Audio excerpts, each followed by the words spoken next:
Sanibonani and welcome back to yet another video. Thank you so much for tuning in. You're very much welcome. Igama lami ngiphilile. For those who are new, ngiyabonga kakhulu for tuning in. Ungakhohlwa ukusubscribe mawaka subscribe. Please do so. It is free mahala. You subscribe, you also like the video. So share the video, share it with someone else way. Anyway, you got Twitter, got Facebook. Share the video afraid to, and then also watch those ads as they pop up during watching a video. So you guys yazi ukuthi ngiyazithanda indaba zokhozi ke mina bafethu. So ngingabona ke udaba laphana olumayelana nokushiya kukaPheli Masekubhinqose nokuthi ke ngathi sokufuneka ke umuntu phela ozobamba kuleso sikhundla sikaPheli Masekubhinqose owashiya laphana just before kuzoshiya uTata Sibonge Ngcobo. Sasizwile ukuthi kushiye uPheli edina kunzima ukusebenza noSibonge, something like that. It looks like that position is empty and bafuna umuntu. So ngithi mangibona lelo daba ngathi you know what, ngizogibela phezukwalo fast because njengomlalelo Khosi FM nezindaba zakhona ngathi zimnanjana, so ngavele ngeqaphezi kwalo, you know what I mean. So kuthi SABC siqalile ukuthungatha ke umphathi omusha woKhosi FM. So mangabe we've got qualifications, you know ukuthi uphi umsebenzi obusenzwa uPheli Masekubhinqose, please go and find that job.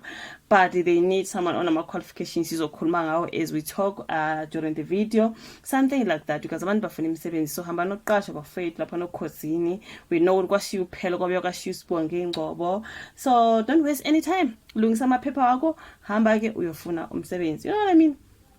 So I think sibhalwe ke ngufanele Sibonge Bhengu uthe inhlangano yezokusakaza SABC isiphuma inqinaki ithungatha umphathi omusha wezinhlelo kuKhosi FM kulandela ukushiya kwaNkosikazi Pheli Masekubhinqose ngo-October.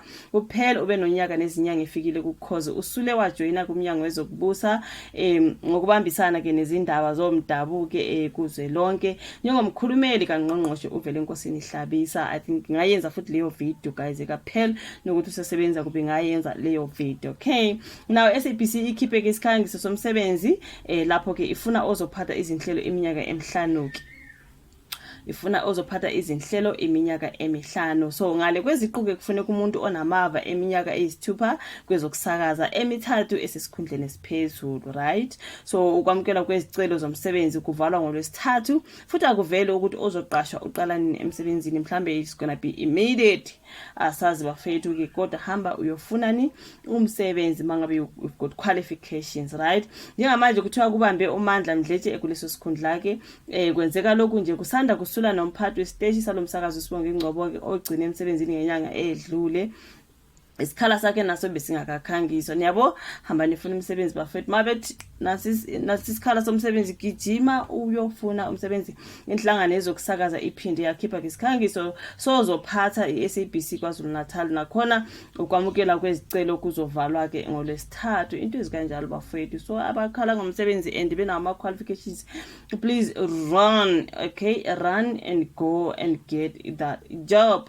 Sakhumbula sasikhulumile ngoPheli Masekubhinqose bafethu ukuthi uye washiya laphana engathi ukhala ngoSibonge Ngcobo ethi kunzima ukusebenza, uthatha inqumo zonke wena masemele uwenza umsebenzi wakho, uthatha inqumo then yena uzokuthathela ke isinqumo manje this and that.